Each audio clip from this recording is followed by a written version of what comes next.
Hello and welcome to Upfront on the Voice of America. My name is Jackson Vunganyi, coming to you from the Voice of America studios here in Washington, D.C. On the show this week, we'll look at the power of social media in Africa. In the last couple of years, social media has become a popular platform for mobilization and one where people provide support to each other on issues of shared concern. And social media is credited for the Arab Spring that toppled governments in places like Egypt, Tunisia, and Libya. That was during the Jasmine Revolution a couple of years ago. And this explains why governments in Africa are always looking for ways to restrict its influence, including taxing social media usage or just plain blocking the internet in the country. And this has happened in places like Cameroon. It still continues up to now in many other countries. Uganda introduced last year a social media tax, much to the chagrin of many social media users in the country. And our story on the power of social media takes us to East Africa, in Burundi specifically, where the government arrested and detained school children for drawing or doodling on the photo of their president, Pierre Nkurunziza. Stay tuned, this is Upfront on the Voice of America.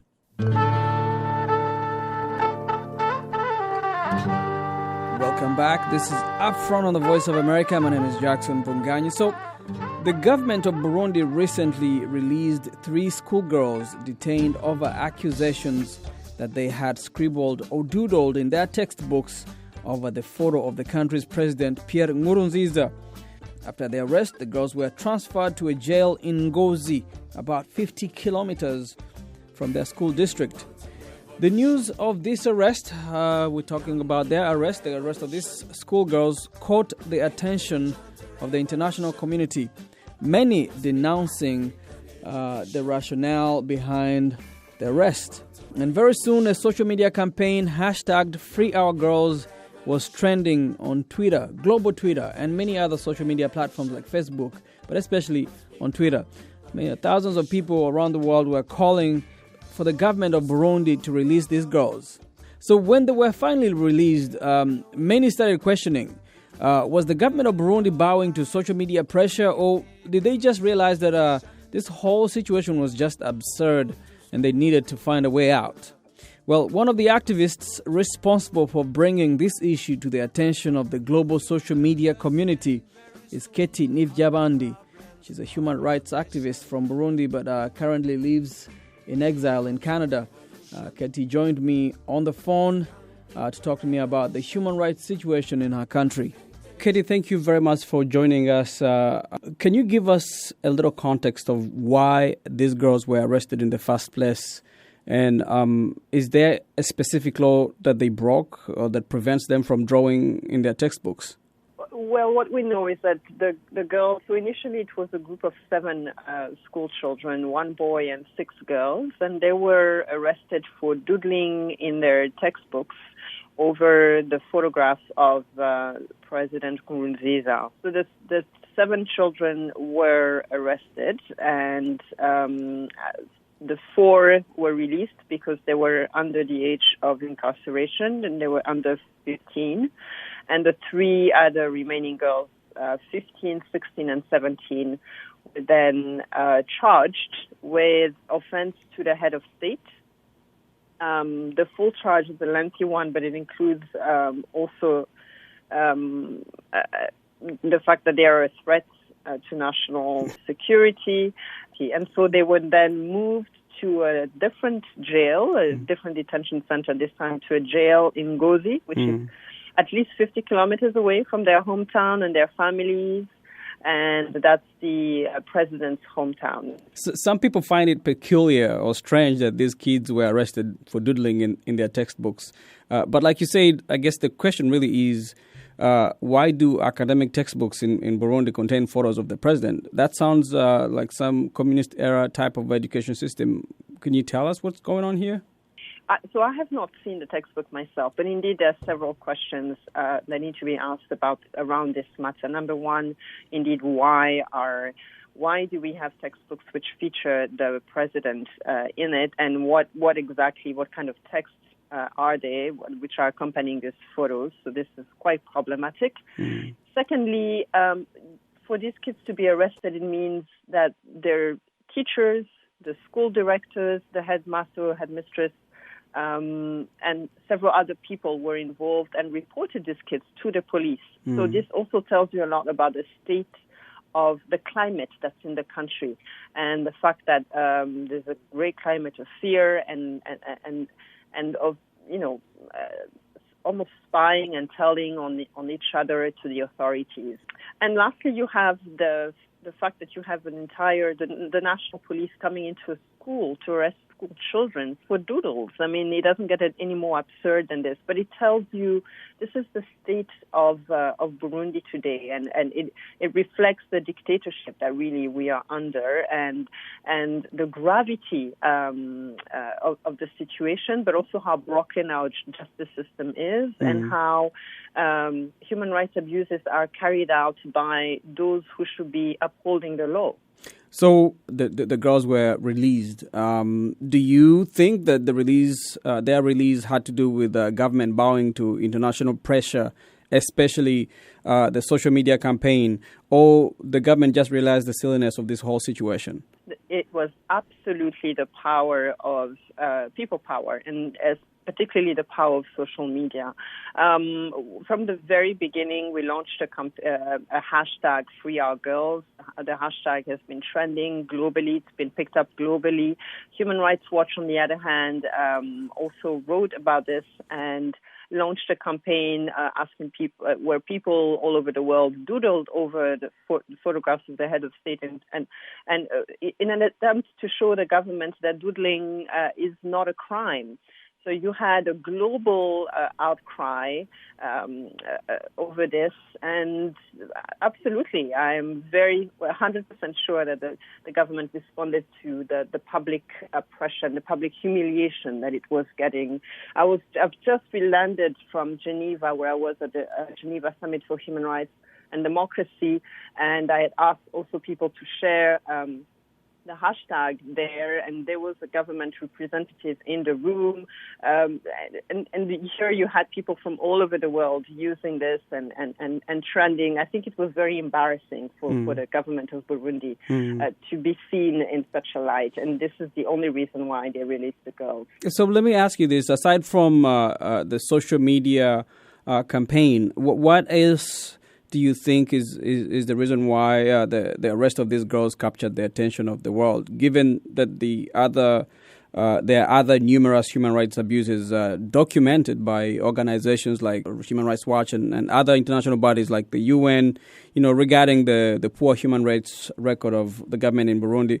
Why this issue, and what else should the world know about what is taking place in your country? I think what captured the attention of the world is the absurdity of this act. Really to jail children for doodling in their textbooks, it doesn't get any more absurd, any more ridiculous than this, and it doesn't. And it's the best illustration of how low this government has fallen. So I think. The world over, just people couldn't conceive. People who live in democracies or semi-democratic states just couldn't conceive that a whole government would be able to put children in jail over this. But what the world needs to understand, and particularly our African brothers and sisters, is that this is just, it is one out of thousands and thousands and thousands of human rights abuses that the Burundians are undergoing today. And yes, there's the doodling, but there are so many people losing their lives. There are arbitrary detentions happening almost on a daily basis. There are enforced disappearances that are occurring all the time. People are just being abducted and picked up in the streets, never to be seen again. I mean, the pattern of violence is so much bigger, so much larger. It's just that the government has gotten more sophisticated in how they carry out these acts. And so people are no longer killed, and you don't see corpses in the streets anymore, but people are abducted and they disappear and you don't see them again. And we have so many examples, and we have human rights organizations that even though they're not in the country, that are trying to uncover this, and a huge amount of reports and numbers of people who've disappeared this way. This is part of a larger pattern of human rights abuses. As you know, the UN Commission of Inquiry has determined that crimes against humanity are being committed in Burundi today by the security forces. Do you think do you believe there's some sort of complacency in the international community regarding what is happening in Burundi? Not only absolutely, because you don't hear it. I think there are a lot of responsibilities both at the international community level, specifically at the African level, and particularly at the East African level, because our East African states have enabled this to continue by turning a blind eye on what's happening. They've given license for this to continue to occur. But then there's also the role of the media. I think the media also has, stopped highlighting what's happening in Burundi today. And I know it's difficult to get information because media is not allowed to function freely in Burundi. But we need to keep story going, otherwise the world forgets about it. And so this is exactly what many of us are trying to do. We need to keep the voices of the people who are affected heard globally, because this is we cannot go back. We cannot go back to dictatorships of the 80s, of the 70s. In 2018 and 2019, it's unacceptable. Right. Now, the arrest of these young students is not the first documented arrest taking place in Burundi. In fact, there was one, I believe, in 2016 or 2015. Around that time, other students were arrested for the same reason. What can you tell us about that case and how it ended? Yes, in fact, it was in 2016. In I believe it was July, August. A bit later on. It was in 2016, though, and it was a phenomenon that was spreading. It started in one school, and it was spreading across the country. Students were doodling again in their textbooks over the president's photograph. It was an act of defiance and an act of resistance from students who are fed up, and there is no avenue for people to express their dissent and their dissatisfaction with the regime. There's no freedom of expression. So this is how these kids basically expressed themselves by doodling over the photographs, and a number of them were jailed, and other students did the same thing to support them. So it was a movement, but it was quickly crushed by the police, who arrested them and threw them in jail. For quite. Okay. So the minister, the Minister of Human Rights in Burundi, Mr. Martin Nivyabandi, says that the country is peaceful and that the government is protecting the rights of its citizens. Today, the country is very peaceful. The country has security. The country doesn't have any security. Is not in crisis. The people must trust in institutions of Burundi, because we are very committed. We have several tools to protect and defend human rights in different ways. Burundi, we have to promote an ownership on these issues related to human rights. What do you make of that? These institutions in Burundi functioning in ways that are protecting the citizens, the rights of the citizens? They are not functioning at all, and because if they were functioning, Burundi would have no problem. The minister responsible for human rights would have no problem allowing the UN Commission of Inquiry into the country. They would not be shutting down the UN Office for Human Rights. They would not be pulling out of the ICC. They would not be running away from all international mechanisms of justice that exist. And so the attitude of the government actually betrays them. It shows them that they are indeed afraid of being investigated. And what the accounts that we receive from people, from human rights organizations that continue to work, even though their leaders are in exile, the networks within the country continue to work, the reports that we continue to receive and see directly are absolutely stunning. These organizations produce reports on a monthly basis, on a quarterly basis, and the numbers are incredible. There's one campaign, the Dondeza campaign, which is solely dedicated to people who have disappeared. It has 117 fully documented cases to date, but hundreds more that families have brought forward, and they are still investigating. There's SOS Torture, which is an organization again that highlights and reports numbers of torture cases, disappearing cases, arbitrary arrests. All these organizations have reports that are appalling and show you that the abuses continue and continue to this day. And then you have the refugee crisis. You have people who are still living in Burundi to this day, and when they arrive, their testimonies are testimonies of abuse and of human rights violations, of rape, of extortion, of harassment. This continues to this day. Aside from sharing the name Nivyabandi with the minister, Martin Nivyabandi, you don't share his optimism and confidence in the system? Not only do I not share his optimism and confidence, I hold him responsible for these violations. I mean, if you were a person who's truly a person of integrity, you would resign. You would have to resign when you're in that position.